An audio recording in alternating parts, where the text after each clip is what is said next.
Dari tayangan hari ini, anak akan dapat mengembangkan kompetensi numerasi, yaitu mengembangkan ide pecahan sebagai bagian dari keseluruhan, dan mengembangkan pemahaman tentang ekuivalensi pecahan. Hari ini kita akan belajar matematika ya. Pak Ridwan akan mengajari kita tentang perbandingan skala. Yuk kita belajar bersama.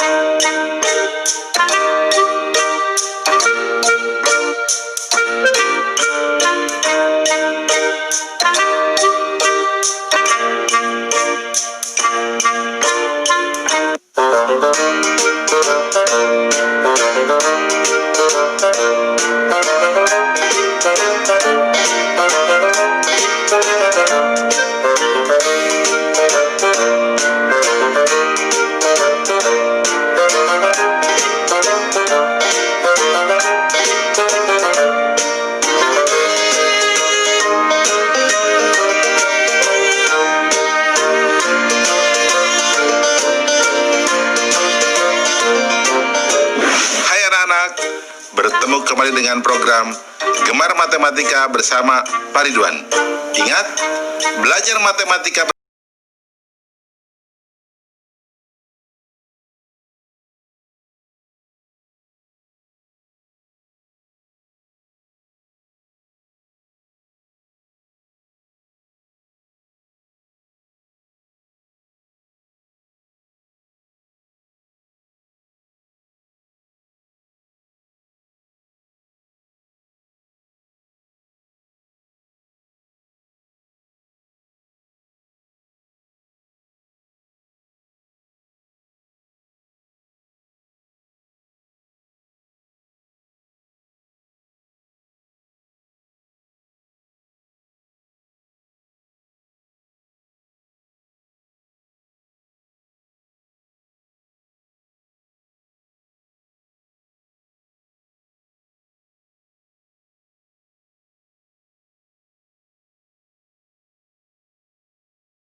membuat matematika menjadi lebih mudah. Baik anak-anak, Bapak sekarang akan memberikan soal perbandingan senilai dalam bentuk HOTS, Higher Order Thinking Skill, atau berpikir tingkat tinggi. Perhatikan soal berikut ini. Untuk membuat 4 buah baju dibutuhkan kain sebanyak 7 meter. Pak Arya memiliki kain sepanjang 28 meter. Berapa banyak baju yang dapat dibuat oleh Pak Arya? Informasinya, 7 meter sama dengan 4 buah baju. langkah-langkahnya. 7 meter sama dengan 4 buah baju. Berarti 14 meter sama dengan 8 buah baju. 28 meter berarti sama dengan 16 buah baju. Nah, kesimpulannya, jadi dengan kain sepanjang 28 meter, Pak Arya dapat membuat baju sebanyak 16 buah. Nah, anak-anak, mudah bukan? Nah, kalian pasti bisa jawab dong soal yang tadi Bapak berikan di awal tentang semangka. Ya, kalau satu plastik satu semangka berarti pasti 5 ya. Dan seterusnya. Mudah bukan? Nah, bagus. Ingat, belajar matematika bersama Pak Ridwan membuat matematika menjadi lebih mudah. Nah, adik-adik waktunya menjawab pertanyaan. Siap-siap mencatat ya. Pertanyaannya adalah, ibu memiliki satu gulung kain sepanjang 10 meter. Akan digunakan untuk membuat masker. Setiap 32 masker diperlukan 2 meter kain. Berapakah banyak masker yang dapat dibuat oleh ibu? Dicatat ya, ibu memiliki satu gulung kain sepanjang 10 meter. Akan digunakan untuk membuat masker.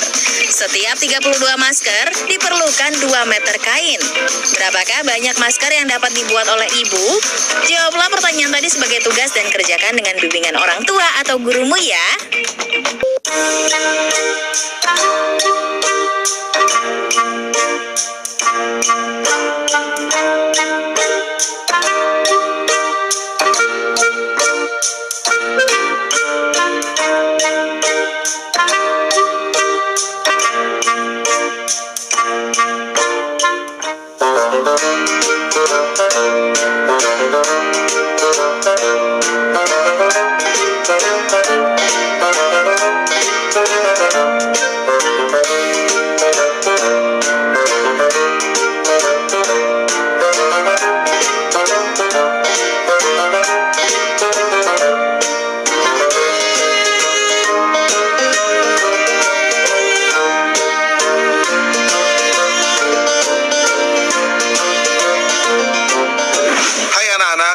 Berjumpa kembali dengan program Gemar Matematika bersama Pak Ridwan. Ingat, belajar matematika bersama Pak Ridwan membuat matematika menjadi lebih mudah. Nah, anak-anak, Bapak sedang menggunakan pakaian dari Riau. Ciri khasnya ada topi nih, ikat kepala ini hiasan di bahu. Jelas ya? Nah, anak-anak, sekarang kita akan belajar tentang perbandingan berbalik nilai. Kalian kan sudah lihat tayangan tadi? Coba Bapak mau tanya, kalau yang makan pizza satu loyang 4 orang, pasti akan kebagian seperempatnya ya. Nah sekarang kalau yang makan pizzanya 8 orang, pasti lebih sedikit dong yang makannya. Jadi sedikit, makannya tidak kenyang dong. Nah sekarang, kalau kalian misalkan membersihkan kelas seorang diri dengan membersihkan kelas dengan teman-teman satu kelas, lebih ringan mana? Pasti lebih ringan yang banyakan, yang bergotong royong. Nah ingat, gotong royong itu penting ya. Nah terakhir, kalau kalian lihat ember, bolongnya 1 dengan bolongnya 10 akan cepat habis yang mana? Betul, yang bolongnya 10 airnya pasti cepat habis. Bapak akan jelaskan hal-hal tadi dengan konsep matematika nalaria realistik. Penasaran? Baik, perhatikan penjelasan Bapak berikut ini. Baik anak-anak, Bapak sekarang akan menerangkan pemahaman konsep tentang perbandingan berbalik nilai. Perhatikan penjelasan berikut ini. Perhatikan tabel berikut. Sebuah mesin bisa mengerjakan pekerjaan dalam waktu 12 jam. Nah, jika 2 buah mesin, maka pekerjaan tersebut bisa diselesaikan dalam waktu 6 jam. Jika 3 buah mesin yang sama, maka pekerjaan tersebut bisa diselesaikan dalam waktu 4 jam. Jika 4 buah mesin yang sama, maka pekerjaan tersebut bisa diselesaikan dalam waktu 3 jam. Nah, anak-anak bisa tidak mengambil kesimpulan? Betul. Semakin banyak mesin, maka pekerjaannya pun semakin singkat. Jadi apa coba kesimpulannya anak-anak? Nah, Bapak terangkan ya. Jadi, banyak mesin pada pekerjaan pertama dikali waktu pengerjaan pertama sama dengan banyak mesin pada pekerjaan kedua dikali waktu pekerjaan kedua. Nah, anak-anak, itulah yang disebut perbandingan berbalik nilai. Jelas ya? Ingat, belajar matematika bersama Pak Ridwan membuat matematika menjadi lebih mudah. Baik anak-anak, sekarang Bapak akan memberikan soal perbandingan berbalik nilai dengan HOTS, Higher Order Thinking Skill, atau berpikir tingkat tinggi. Siap? Perhatikan soal berikut ini. Sebuah pekerjaan direncanakan selesai dalam waktu 24 hari jika dikerjakan oleh 15 orang pekerja. Karena suatu hal, setelah pekerjaan tersebut berjalan selama 8 hari, pekerjaan tersebut dihentikan selama 6 hari. Agar pekerjaan tersebut tetap selesai tepat waktu, berapa jumlah pekerja yang harus ditambahkan? Susah ya? Tenang, ini akan jadi mudah. Solusi: informasi 24 hari sama dengan 15 pekerja. Langkah-langkah: perencanaan 24 hari 15 pekerja, 8 hari 15 pekerja, 6 hari libur. Nah, 10 harinya butuh berapa pekerja? Karena berhenti selama 6 hari, maka dalam waktu 10 hari yang tersisa harus mengerjakan bobot pekerjaan 16 hari dengan jumlah pekerja 15 orang. Perhatikan, 16 hari sama dengan 15 orang. Berarti 240 hari sama dengan 1 pekerja. 10 hari 24 pekerja. Jadi pekerja tambahan sama dengan 24 dikurangi 15 sama dengan 9 pekerja. Mudah ya? Nah, kesimpulannya, jadi jumlah pekerja yang harus ditambahkan adalah 9 pekerja. Nah, anak-anak, mudah ya belajar perbandingan berbalik nilai bersama Pak Ridwan? Ingat, belajar matematika bersama Pak Ridwan membuat matematika menjadi lebih mudah. Nah, adik-adik, waktunya menjawab pertanyaan. Siap-siap mencatat ya. Pertanyaannya adalah, sebuah mobil membutuhkan 3 liter bensin untuk perjalanan sejauh 48 km. Berapa liter bensin yang dibutuhkan jika mobil itu akan menempuh perjalanan 90 km? Dicatat ya. Sebuah mobil membutuhkan 3 liter bensin untuk perjalanan sejauh 48 km. Berapa liter bensin yang dibutuhkan jika mobil itu akan menempuh perjalanan 90 km? Jawablah pertanyaan tadi sebagai tugas dan kerjakan dengan bimbingan orang tua atau gurumu ya.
Jumpa kembali dengan program Gemar Matematika bersama Pak Ridwan. Ingat, belajar matematika bersama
Nah, anak-anak, apa hubungan jarak peta, jarak sebenarnya, dan skala dari tabel di atas? Sudah menemukan? Ya, betul. Jadi, skala adalah perbandingan antara jarak peta dan jarak sebenarnya saat satuan jaraknya sama. Ya, ingat dituliskan seperti ini. Skala sama dengan jarak peta per jarak sebenarnya. Jelas anak-anak? Mudah ya? Betul. Ingat, belajar matematika bersama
meter. Sehingga luas tanah sebenarnya sama dengan panjang kali lebar sama dengan 15 meter dikali 12 meter sama dengan 180 meter persegi. Mudah ya anak-anak? Nah, kalau kalian sudah belajar ini, pasti bisa jawab dong soal yang tadi, masalah miniatur, masalah denah, dan masalah skala pada peta. Jelas ya? Mudah ya? Ingat, belajar matematika bersama Pak Ridwan membuat matematika menjadi lebih mudah. Nah, kini waktunya menjawab pertanyaan. Siap-siap mencatat ya. Pertanyaannya adalah, jarak rumah Edo ke sekolah pada gambar 12 cm. Skala yang digunakan adalah 1/5000. Berapa meter jarak rumah Edo ke sekolah? Dicatat ya, jarak rumah Edo ke sekolah pada gambar 12 cm. Skala yang digunakan adalah 1/5000. Berapa meter jarak rumah Edo ke sekolah? Jawablah pertanyaan tadi sebagai tugas dan kerjakan dengan bimbingan orang tua atau gurumu ya.